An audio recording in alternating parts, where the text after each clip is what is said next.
যোৰহাট নগৰত অনুষ্ঠিত হৈছে সদৌ কৰ্মচাৰী পৰিষদৰ 40 সংখ্যক বাৰ্ষিক অধিৱেশন আৰু ইয়াত কেৱল এগৰাকী সাংসদ বা বিদেশ ৰাজ্য মন্ত্ৰী হিচাপে নহয়, আজি মাননীয় মুখ্যমন্ত্ৰী ডক্টৰ হিমন্ত বিশ্ব শৰ্মাদেৱৰ এগৰাকী প্ৰতিনিধি ৰূপেও আজি বৃহৎ পৰিয়ালটোৰ এই অধিৱেশনত অংশগ্ৰহণ কৰোঁ।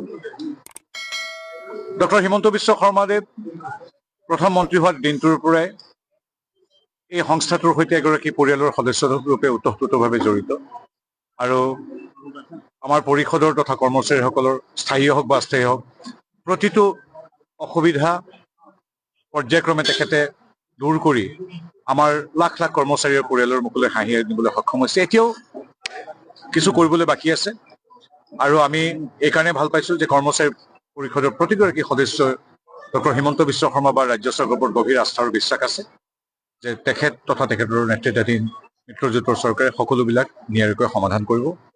আৰু বহুত ভাল খবৰ আছে, আমি সেইবিলাক পাতিলোঁ। আমাৰ কাৰিকৰী ক্ষেত্ৰত আমাৰ বীমা ফ্ৰী ইঞ্চুৰেঞ্চৰ পৰা মাতৃ পিতৃ বন্দনালৈকে আমাৰ অস্থায়ী কৰ্মচাৰীসকলৰ হাউচ ৰেণ্টৰ যিটো মৰগীয়া বানচ, সেই বানচটোৰ পৰা অন্যান্য বহু কথা যিখিনি কৰ্মচাৰী জড়িত কথা আছে সেই কথাখিনি আমি ইতিমধ্যে মুখ্যমন্ত্ৰী মহোদয়ে সকলোবিলাক নিয়াৰিকৈ সমাপন কৰি দিছে আৰু যিখিনি আৰু দুই এটা বাকী আছে এইখিনি আমি যিহেতু নিয়মিতভাৱে কৰ্মচাৰীসকল আমি আমাৰ চৰকাৰৰ লগত বহি থাকি, গতিকে এইখিনি সৌহাৰ্দ্যপূৰ্ণ কম দিনৰ ভিতৰতে সমাপন হ'ব। আৰু মই মোদী ডাঙৰীয়াৰ হৈ মুখ্যমন্ত্ৰী ডক্টৰ হিমন্ত বিশ্ব শৰ্মা দেৱৰ হৈ অধিৱেশনত সমবেত 1.5 সহস্ৰাধিক প্ৰতিনিধিৰ লগতে শদিয়াৰ পৰা ধুবুৰীলৈকে দুয়োটা উপত্যকাত যিমানখিনি আমাৰ কৰ্মচাৰী আছে, কৰ্মচাৰীৰ পৰিয়াল আছে, তেওঁলোকক ধন্যবাদ জনালোঁ তেখেতসকলৰ অপৰিসীম ত্যাগ পৰিশ্ৰম আৰু চৰকাৰৰ প্ৰতি সহযোগিতাৰ বাবে। আৰু আমি বিশ্বাস কৰোঁ যে কৰ্মচাৰী পৰিষদ বা কৰ্মচাৰীসকল দ্বিতীয় বা তৃতীয় পক্ষ নহয়, প্ৰথম পক্ষ, অৰ্থাৎ আমি। চৰকাৰ মানে আমাৰ সেই চতুৰ্থ বৰ্গৰ নতুনকৈ যোগদান কৰা কৰ্মচাৰীজনৰ পৰা আমাৰ ডক্টৰ হিমন্ত বিশ্ব শৰ্মা দেৱলৈকে গোটেই 5-6 লাখ মানুহৰ পৰিয়ালটোৱেই হ'ল চৰকাৰ।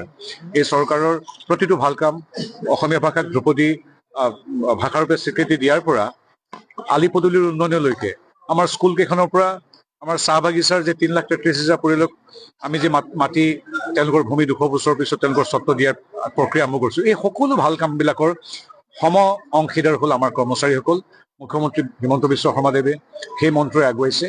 এইটো এটা পৰিয়াল, এই পৰিয়ালটোৰ আমিও সদস্য, গতিকে আমি ভাবোঁ পৰিয়ালটো শক্তিশালী হ'লে আমাৰ সেৱা আৰু অধিক ত্বৰান্বিত হ'ব, শক্তিশালী হ'ব। গতিকে সেইকাৰণে আজি আমি যদিও এই মুহূৰ্তত ভাৰতীয় জনতা পাৰ্টীৰ আমাৰ ৰাজ্যিক গুৰুত্বপূৰ্ণ কাৰ্যনিৰ্বাহখন য'ত নিৰ্বাচন কেন্দ্ৰিক বহুতো আলোচনা হৈছে, সেইখনৰ মাজৰ পৰা মোক আমাৰ দলে অনুমতি প্ৰদান কৰিছে যে এই মুহূৰ্তত পৰিয়ালটোৰ এই শুভক্ষণত এগৰাকী প্ৰতিনিধি হিচাপে হিমন্ত বিশ্ব প্ৰতিনিধি হিচাপে আমি উপস্থিত হ'ব উচিত ভাবে কাৰণে। এই বিষয়ে আলোচনা চলি আছে। এইটো এনেকুৱা ধৰণৰ বাইটত কৈ দিয়া কথা নহয়, তাত কাৰিকৰী কথা আছে, কোনে কোনটো ল'ব কি নল'ব। গতিকে এই কথাখিনি আচলতে আমাৰ পৰিষদ আৰু ৰাজ্য চৰকাৰে খুব কম দিনৰ ভিতৰতে এইখিনি কথা যাক কোনে কোনটো নীতিত মানি চলিব, কোনখিনিত আকোৱাক আছে, কোনটো সৰ্বভাৰতীয় পৰ্যায়ত বাকী ৰাজ্যতো সমাদৃত হৈছে, গোটেই কথাখিনি আলোচনা চলি আছে, চলি থাকিব। এইটো এটা প্ৰক্ৰিয়া। অষ্টম দৰমহা আয়োগৰ প্ৰতিবেদন 1 জানুৱাৰীৰ পৰা কাৰ্যকৰী কৰিবৰ কাৰণে কৰ্মচাৰী পৰিষদে দাবী জনাই আহিছে। তেওঁলোকে কালিও চাওক, আমাৰ কৰ্মচাৰী পৰিষদৰ প্ৰত্যেকটো দাবী আজি যেনেকৈ প্ৰশাসনিক সুচলতাৰ দৃষ্টিকোণৰ পৰা সকলো সম্ভাৱ্য যিখিনি তাত অসুবিধা আছে সেইবিলাক দূৰ কৰি কৰ্মচাৰী পৰিষদ আৰু ৰাজ্য চৰকাৰৰ উমৈহতীয়া এক সিদ্ধান্তৰ বাবে সদায় আমি তেনেকৈ কামবিলাক সফল হৈ আছোঁ। যি অষ্টম আয়োগৰ যিখিনি কথা কৈছে সেইখিনিও নিশ্চয়ভাৱে আমি ইতিবাচকভাৱে আশাবাদী। যদি পৰিয়ালৰ সদস্য বুলি আমি নিজকে গণ্য কৰোঁ, সেইটো আৰু দাবী বুলি কথা নহয়, সেইখিনি আলোচনাৰ মৰ্মে সমাধান হ'ব। দাবী কেতিয়া জনায়? দাবী দ্বিতীয় পক্ষক জনায়। এইটোতো আমি এটা পৰিয়াল, ইয়াত দাবীৰ কথা নাই, ইয়াত ঘৰৰ ভিতৰত আলোচনা আহে।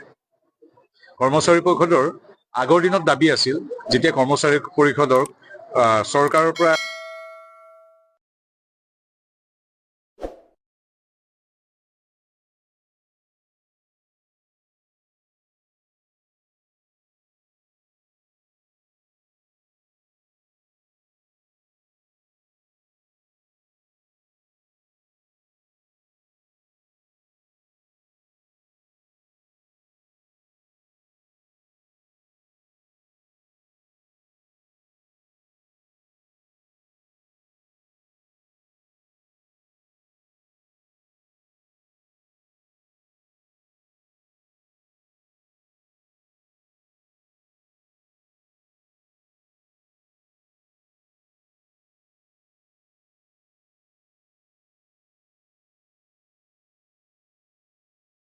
আৰু সেইকাৰণে কৰ্মচাৰী পৰিষদৰ কেৱল কৰ্মচাৰীসকল নহয়, তেওঁলোকৰ পৰিয়ালৰ যি 20 লাখ সদস্য আছে, তেওঁলোকো আজিৰ তাৰিখত হিমন্ত বিশ্ব শৰ্মা বা মোদী ডাঙৰীয়া বা আমাৰ চৰকাৰৰ ওপৰত নিষ্ঠা ইত্যাদি নিষ্ঠা, আস্থা আৰু বিশ্বাস পোষণ কৰি আমি একেলগে হাতে হাত ধৰি আগবাঢ়িছো।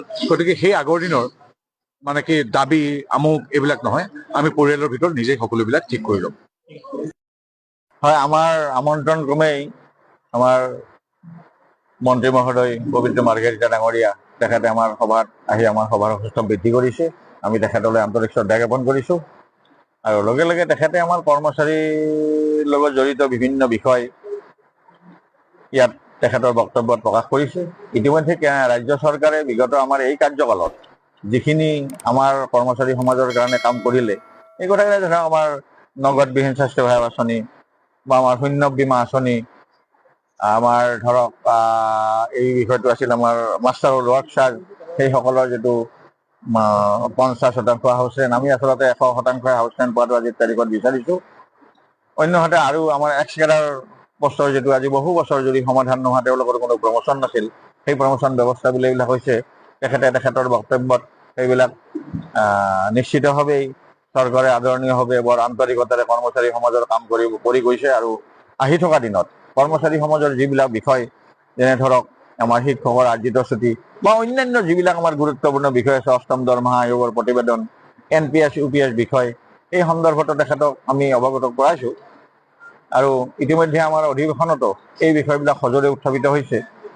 আমি যোৰহাট জিলা কৰ্মচাৰী পৰিষদৰ আতিথ্যত এই যে 40 সংখ্যক সদৌ অসম কৰ্মচাৰী পৰিষদৰ বাৰ্ষিক অধিৱেশন, এই অধিৱেশনৰ জৰিয়তে আমি পুনৰবাৰ আমি ৰাজ্য চৰকাৰক আমাৰ কৰ্মচাৰীসকলৰ যিবোৰ বিষয় ইতিমধ্যে সমাধা হোৱা নাই, আৰু ইতিমধ্যে ধৰক সমাধা বহুত হৈছে, আমি চৰকাৰক তেখেতসকলে কৰা যিবিলাক ভাল কাম, সেই ভাল কামবিলাকৰ আমি প্ৰতিনিয়তভাৱে আমি সহায় সহযোগিতা কৰি আছোঁ, আমি অভিনন্দন জনাই আছোঁ, আদৰণি জনাই আহিছোঁ যে তেখেতসকলে বিগত সময়ত ধৰক আমাৰ ৰাজ্যখনৰ চাকৰিৰ ক্ষেত্ৰত, চৰকাৰী চাকৰিৰ ক্ষেত্ৰত এটা পদক্ষেপ লৈছে যে আমি ইমান চাকৰি দিম।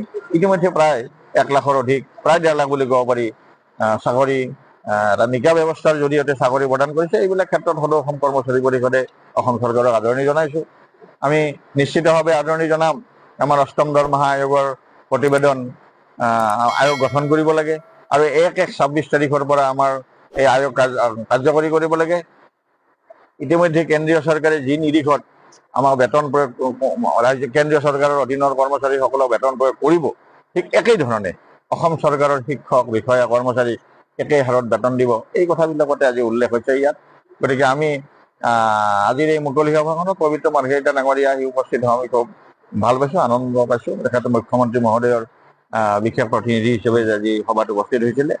আৰু ইপিনে আনহাতে আমাৰ জাতীয়তাবাদী যুৱ ছাত্ৰ পৰিষদৰ নেতা ইয়াত আহিছিলে, তেখেত আছে। আমাৰ এইখন মহাবিদ্যালয়ৰে আমাৰ প্ৰিন্সিপাল অধ্যক্ষ ছাৰ, তেখেতৰ দ্বাৰা আমি আমাৰ অভ্যৰ্থনা সমিতিৰ দ্বাৰা যিখন স্মৃতিগ্ৰন্থ প্ৰস্তুত কৰি উলিওৱা হ'ল, তেখেতৰ দ্বাৰাই আমি এইখন উন্মোচন কৰা হৈছে। গতিকে বিভিন্ন দিশত আমি আজিৰ তাৰিখলৈকে এই অধিৱেশন সফল হিচাপে গণ্য কৰিছোঁ।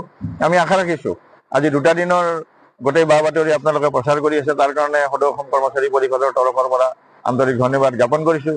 আশা ৰাখিছোঁ অহাকালি আমাৰ অন্তিম দিন হ'ব, অহাকালিও আপোনালোকৰ এই একেই যোগাত্মক সহায় সহযোগিতা থাকিব, তাকে আশা কৰিছোঁ। 2026ত কৰ্মচাৰীসকলে ভাল খবৰ লাভ কৰিব। নিশ্চিতভাৱে আমি আশাবাদী, আমি আশাক লৈ জীয়াই থাকোঁ। গতিকে 26ত আমাৰ কৰ্মচাৰী সমাজৰ যিটো মূল বেতনৰ বিষয় জড়িত হৈ আছে, গতিকে ৰাজ্য চৰকাৰৰ বিশেষ সহায়তাত, ৰাজ্য চৰকাৰৰ সহানুভূতিৰ কথা নাহে, আমি বেতন পাব লাগিব। কিন্তু ৰাজ্য চৰকাৰৰ কিছুমান বিষয় থাকিব, যিবিলাক বিষয়ৰ জৰিয়তে আমি মানে উপকৃত হ'ব পাৰিম, আৰু তাৰ কাৰণে ৰাজ্য চৰকাৰৰ আমাৰ কৰ্মচাৰী সমাজৰ এটা অমিল মিল আলোচনা বিলোচনা নিশ্চিতভাৱে অব্যাহত থাকিব।